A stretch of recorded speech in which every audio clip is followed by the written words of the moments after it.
Hello everyone, and you're welcome on my channel Har Ghar English. How are you, my dear students? I hope you are doing very well. You are preparation for your exam. Okay. Now we will discuss the I Have a Dream. I Have a Dream is a speech by Martin Luther. ये एक speech है जिसका नाम है आई have a dream 1963 में इसको दिया गया था। देने वाले थे मार्टिन लूथर। क्वेश्चन का फॉर्मेट क्या रहेगा अगर पूछा जाता है तब? तो question number 5, analysis to the I have a dream 1963 summary and theme.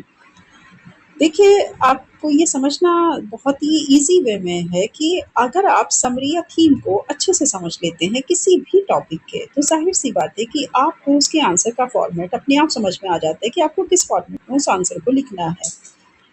ये टॉपिक आप समझते हुए चलिए, आंसर जो भी हम दे रहे हैं उसके अकॉर्डिंग अगर आप लिख करके आते हैं तो आप एक बहुत अच्छा स्कोर अचीव करेंगे। एमए सेकंड सेमेस्टर के मेरे सभी स्टूडेंट्स हमारे प्रीवियस वीडियो में देख सकते हैं। प्लेलिस्ट में हमने अलग अलग इसीलिए बनाई हुई है ताकि आपको कहीं से भी कोई प्रॉब्लम ना हो। जो आपका पेपर का नाम है उसी पेपर के नाम से प्लेलिस्ट बनी हुई है। उसके अंदर का जितना भी कंटेंट, जो भी ऑथर हैं, वो सारी चीज़ें आपको उस प्लेलिस्ट के अंदर अपनी मिलेंगी और साथ ही उस प्लेलिस्ट में एक एक वीडियो को बहुत अच्छे से एक्सप्लेन किया गया है।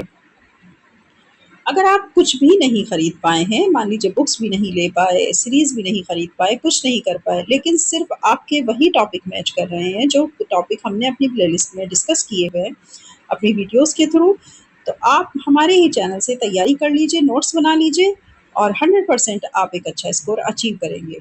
ठीक है, चलिए अब इसी सीरीज को आगे बढ़ाते हुए, जैसा कि हम ये एक सीरीज लेकर के चल रहे हैं, तो आज हम बात कर रहे हैं आई हैव ए ड्रीम स्पीच की। इसके पहले की मेरी सभी वीडियोस आप देख सकते हैं चैनल पर जाकर। चैनल को लाइक, सब्सक्राइब, शेयर ज़रूर कर लीजिए ताकि आपको आने वाली नई वीडियोस का नोटिफिकेशन मिलता रहे और आप लगातार बने रहें हमारे चैनल पर और अपने नोट्स को प्रिपेयर करते रहिए। Okay, let's start now. पहले हम समझ लेते हैं कि इस स्पीच का क्या मतलब था। आई हैव ए ड्रीम जो कि हमारे मार्टिन लूथर के द्वारा दी गई थी, वो ये चाहते थे, देखिए तो आप जानते हैं कि अमेरिका के जो लोग हैं या यूरोपियन जो कंट्रीज़ हैं उनमें एक हमेशा से देखने को मिला है रेसिज्म, और वो भी कलर को लेकर के। यानी ब्रिटिश जो कि फेयर लोग हैं, फेयर पीपल हैं, उनका हमेशा से डिस्क्रिमिनेशन रहा है, जो कि ब्लैक पीपल मतलब नीग्रो हैं। तो इसी बात को लेकर के मार्टिन लूथर ने बहुत ही अच्छा अपना स्पीच दी। उन्होंने कहा कि मैं चाहता हूँ कि सब लोग एक साथ रहें, हमारी पहचान हमारी योग्यता और हमारी कैपेबिलिटी से हो, ना कि हमारे त्वचा के रंग से। तो हमारे स्किन के कलर से अगर पहचान हो रही है तो इसका मतलब तो ये है ना कि फिर हम लोग बहुत पीछे जा रहे हैं, ऐसा उनका मानना था। वो कहते हैं कि हमारे जो कंट्री है वो तभी डेवलप कर पाएगी अच्छे से, तभी वो डेवलपमेंट की तरफ हो पाएगी अगर हम सब लोगों को साथ लेकर के चलेंगे। कलर को देख करके हम किसी की मतलब इंटेलेक्चुअलिटी का अंदाज़ा नहीं लगा सकते। यहाँ पर उन्होंने सब लोगों को एक साथ रहने की बात की और कहा कि हमें सबको एक साथ रहना है बिना कुछ टूटे हुए। Answer I have a dream 1963 summary and theme. ये एक बहुत अच्छा उनका सपना था जिसके ऊपर उन्होंने अपनी पूरी स्पीच ही लिख दी थी। और कहाँ पर इस स्पीच को दिया था अब हम बात करेंगे इंट्रोडक्शन में।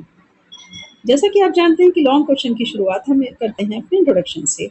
Martin Luther king junior delivered his famous speech. Martin Luther king junior की ये स्पीच जो कि उन्होंने बहुत ही फेमस स्पीच है जो डिलीवर की थी, आई have a dream on August 28 1963 during the march on Washington for jobs and freedom. मतलब आप समझ ही गए हैं स्पीच का नाम क्या है, आई हैव ए ड्रीम। कब इन्होंने डिलीवर किया था? अगस्त 28 1963 में। कहाँ पे किया था? मार्च में। उन्होंने वाशिंगटन के जॉब्स एंड फ्रीडम में जॉब क्या किया था इन्होंने? For jobs and freedom. तो किस बात को लेकर के इस स्पीच को दिया था? जब लोग जॉब के और स्वतंत्रता के लिए वहां पर इकट्ठे हुए थे, सब लोग एक जगह इकट्ठे हुए जॉब को लेकर, फ्रीडम को लेकर, तब यहाँ पर मार्टिन लूथर किंग ने इस स्पीच को डिलीवर किया था। कहाँ पे? वॉशिंगटन में। कब हुआ था? मार्च के दौरान।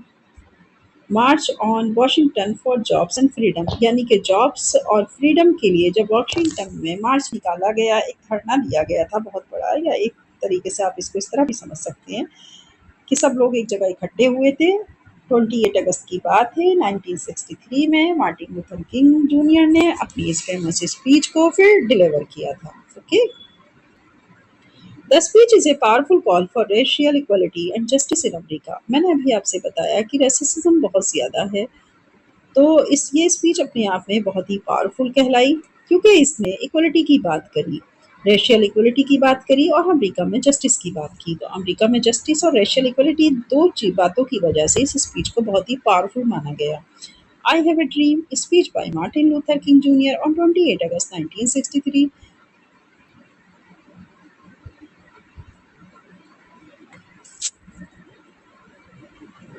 Summary.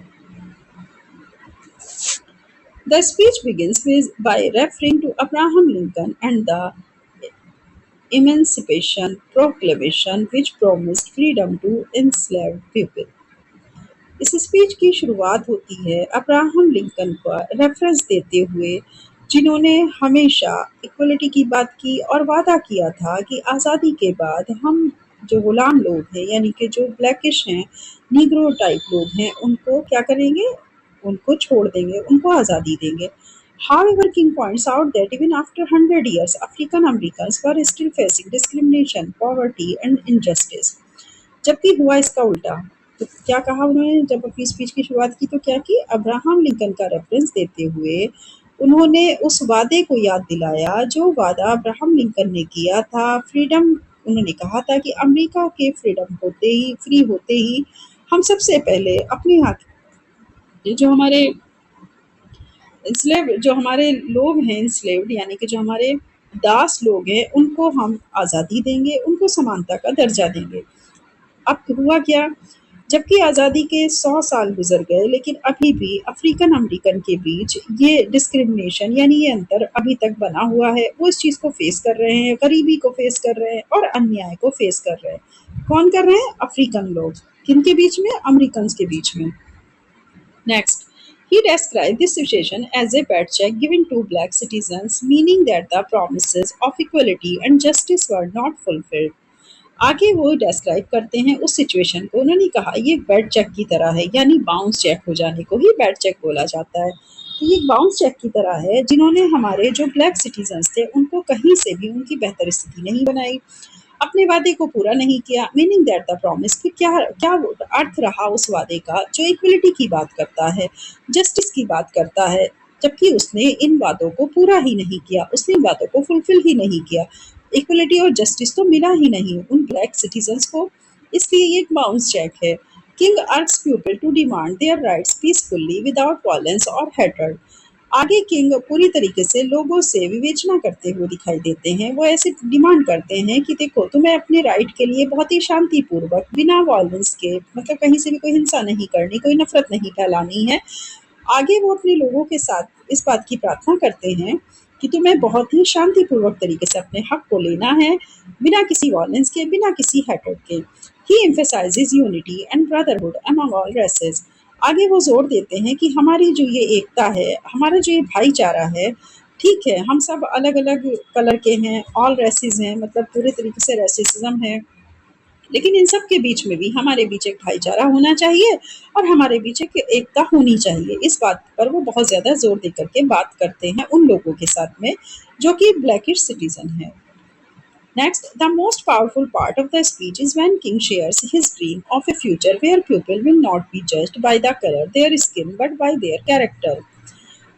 इस स्पीच का एक पावरफुल पार्ट ये भी था कि जब किंग शेयर करते हैं अपने उस ड्रीम को जो उन्होंने अपने फ्यूचर के लिए देखा है, जहां वो लोगों से बताते हैं कि मैंने एक ऐसा ड्रीम देखा है जहां मैं देख रहा हूँ फ्यूचर में कि हमारे लोगों के साथ पूरी तरीके से न्याय होगा, उनकी पहचान उनके स्किन कलर से नहीं होगी बल्कि उनके कैरेक्टर से होगी। He imagines a nation where equality, freedom and justice prevail. आगे वो ऐसी कल्पना करते हैं कि मेरा राष्ट्र एक दिन ऐसा ज़रूर होगा जहाँ पर समानता होगी, आज़ादी होगी और जहाँ पर न्याय होगा, सबको बराबर न्याय मिलेगा। He dreams of a time when black and white children can live together in harmony. उनका ऐसा सपना है कि आने वाले समय में ये होगा कि ब्लैक और वाइट बच्चे एक साथ खेलेंगे, एक साथ मज़ा करेंगे और एक साथ जीवन ज़िंदगी को जी सकेंगे। King concludes with a hopeful vision, repeating the phrase, "Let freedom ring" from every corner of the United States. आगे किंग कंक्लूड्स करते हैं अपने उस आशावादी विजन को, जिसमें वो रिपीट करते हैं इस फ्रेज को कि लेट फ्रीडम रिंग, आओ चलो हम अपने चारों ओर आज़ादी का क्या करें, आज़ादी का एक जश्न मनाएं, आओ चलो हम आज़ादी को मनाएं। हर कोने में, यूनाइटेड स्टेट के हर कोने से ये आवाज़ आएगी और हर इंसान अपनी आज़ादी का जश्न मना रहा होगा। He expresses a strong faith that one day all people will be free and equal. आगे वो एक्सप्रेस करते हैं अपने उस स्ट्रॉन्ग फेथ को, अपने उस एक मजबूत विश्वास को कि एक दिन ऐसा ज़रूर आएगा जहाँ पर सब लोग फ्री होंगे और सब समान होंगे। तो ये किनका मानना था? ये थे हमारे मार्टिन लूथर। ठीक है? तो मार्टिन लूथर जो हैं उनका ये सपना था, उन्होंने इस सपने को शेयर किया अपने लोगों के साथ में, अपनी जनता के साथ में। जहाँ पर वो लोगों को ये कम्युनिकेशन कर रहे थे, जहाँ पर स्पीच दे रहे थे, तो वहाँ पर अपने फ्यूचर के उस प्लानिंग को भी बता रहे थे या फ्यूचर के उस एक ड्रीम को भी बता रहे थे कि आने वाले समय में ऐसा ज़रूर होगा और जब ऐसा होगा सच सही मायनों में हम उसी दिन आज़ाद होंगे, जब हर तरफ हर कोने से यूनाइटेड स्टेट के आवाज़ आएगी आज़ादी की। थीम की बात कर लेते हैं। Racial equality. रेशियल इक्वलिटी कहा जाता है कि आपका जो है किसी भी तरह का कोई डिस्क्रिमिनेशन ना हो, रंग भेद जो होता है उसको रेसिज्म कहा जाता है, यानी कि नस्लीय भेद, रंग भेद, ये सब चीज़ें आती हैं इसमें। तो रेशियल इक्वलिटी की बात होगी। The speech demands equal rights for African American. Speech में वो डिमांड करते हैं कि बराबर हक दिए जाने चाहिए अफ्रीकन को और अमेरिकन को। फ्रीडम एंड जस्टिस की बात हुई है। It highlights the importance of true democracy. आगे वो हाईलाइट करते हैं कि सच्ची डेमोक्रेसी की महत्वता तो यही है कि फ्रीडम और जस्टिस मिले हर किसी को। होप एंड ड्रीम की बात करते हैं, आशा और सपने हों। Kings vision inspires a better future. Kings का जो विजन था वो पूरी तरीके से प्रेरणा दे रहा है एक बहुत ही बेहतर भविष्य की। नॉन वायलेंस की बात हुई है। He promotes peacefully protest and unity. वो प्रमोट करते हैं पीसफुली प्रोटेस्ट को और एकता यानी कि यूनिटी को। उनका कहना था कि देखो हमें शांतिपूर्वक तरीके से प्रोटेस्ट करना है और यूनिटी दिखा के रखनी है, ठीक है, क्योंकि हम ब्रदरहुड है। यूनिटी एंड ब्रदरहुड की बात की। Emphasises harmony among all races. आगे वो जोर देते हैं कि हम इन्हीं ऑल रेसेस के बीच में से ही सब लोग, चाहे वो गोरे हों चाहे काले हों, एक अच्छा और आनंद में जीवन जीना है। यानी कि उन्होंने ब्रदर, क्योंकि हम सभी ब्रदरहुड हैं, हम सभी भाई भाई हैं, तो ये उन्होंने भाईचारे की बात की थी यहाँ पर। वो चाहे ब्लैकिश हो चाहे आपके फेयर पीपल हों यानी कि गोरे लोग हों। Conclusion. I Have a Dream remains one of the most influential speeches in history. I Have a Dream, बाकी अगर हम देखें तो ये एक बहुत ही ज़्यादा इन्फ्लुएंशियल स्पीचेस थी हिस्ट्री की। इतिहास में इस स्पीच को बहुत ही प्रभावशाली माना गया और इस स्पीच को इसीलिए लिटरेचर के अंदर भी जगह दी गई। It inspires people worldwide to fight against injustice and believe in equality, freedom and human dignity. इससे लोग इंस्पायर हुए और साथ ही उन्होंने पूरे विश्व में, वर्ल्ड वाइड मतलब पूरे विश्व में, इसको फैलाने की कोशिश की। उन्होंने कहा कि हाँ ये बात सही है कि हमें लड़ना चाहिए अन्याय के खिलाफ, और उनका ऐसा विश्वास था भी कि जब इक्वलिटी आएगी, ह्यूमन डिग्निटी की बात होगी, फ्रीडम की बात होगी, तो जाहिर सी बात है हम पूरे संसार को एक अलग ही रूप में देखेंगे। इसलिए इससे लोग बहुत ज़्यादा इंस्पायर भी हुए थे इस स्पीच से। ये जो थे हमारे मार्टिन लूथर, इन्होंने जिस तरह की स्पीच दी थी उससे लोग बहुत ज़्यादा इंस्पायर भी हुए और इन्होंने उसे पूरी दुनिया में फैलाया भी। उन्होंने इनजस्टिस के खिलाफ इस बात को रखा कि हाँ अन्याय किसी के साथ भी ना हो, और साथ ही उन्होंने विश्वास जताया है इक्वलिटी में, फ्रीडम में और ह्यूमन डिग्निटी में, मानवीय गरिमा, आज़ादी और इक्वलिटी में। ऐसा विश्वास था उनका कि कहीं से भी कोई इनजस्टिस नहीं होना चाहिए, सब लोगों को इक्वल राइट्स मिले, सब लोग इक्वली रहें, चाहे वो ब्लैकिश हो चाहे वो आपके वाइट लोग हों। तो white people and blackish people दोनों के बीच में डिस्क्रिमिनेशन को मिटाने के लिए इस तरह की स्पीच देने वाले थे मार्टिन लूथर। और मैं ऐसा समझती हूँ कि आपको बहुत अच्छे समझ में आ गया होगा कि आपने जो ये क्वेश्चन का आंसर लिखा है या इसके नोट्स बनाए हैं, तो इसके आप नोट्स बनाते हुए चलिएगा। अब आपको समझ आ ही गया होगा कि इसमें आई हैव ए ड्रीम में किन मुद्दों को उठाया गया है, किन टॉपिक्स के ऊपर डिस्कशन किया गया है और मार्टिन लूथर ने किस बात के ऊपर ज़्यादा जोर दिया।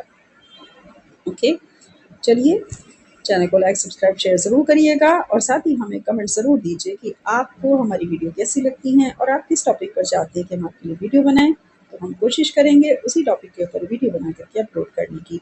Okay dear students, all the best, bye bye.